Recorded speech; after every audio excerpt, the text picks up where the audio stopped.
கணபதி காப்புச் செய்யுளான திகடச் சக்கர செம்முகம் ஐந்துளாம் என்ற பாடலை படித்தார்.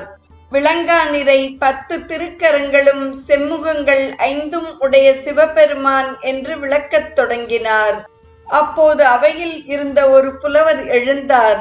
கச்சியப்பரே, திகழ் கூட்டல் தசம் என்பதை சேர்த்து திகடசம் என்று கூறுவது தொல்காப்பிய புணர்ச்சி விதிக்கு முரணானது என்றார். புலவர் பெருமானே, தாங்கள் கூறும் தொல்காப்பிய விதியை அடியேனும் அறிவேன். முருகன் எனது கனவில் கூறிய திகடச் சக்கர என்ற தெய்வீக வாக்குடன் தான் நான் இவ்வரலாறு பாடினேன் என்று கச்சியப்பர் பணிவாக பதிலளித்தார்.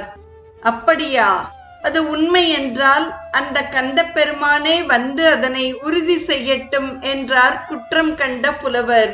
அஃது நாளை நிகழும் என்று கச்சியப்ப சிவாச்சாரியர் நம்பிக்கையுடன் கூறினார். அன்றைய அவை கலைந்தது.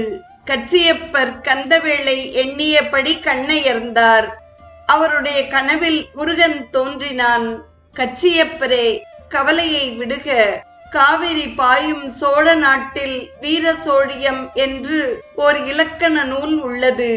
அந்நூலின் சந்திப்படலத்தின் 18வது நூற்பாவில் திகழ் கூட்டல் தசம் என்பது திகடசம் என்று புணருவதற்கான விதியும் உள்ளது. சோழ நாட்டு புலவர் ஒருவர் நாளை வீர சோழியத்துடன் வந்து விழா மேடையில் விளக்கம் தருவார் என்று கூறி அருளினான்.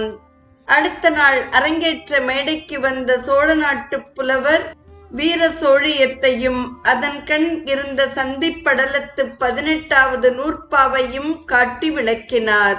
நூலை கச்சியப்பரின் கரத்தில் கொடுத்துவிட்டு அப்புலவர் அரங்கிலிருந்து மறைந்து விட்டார்.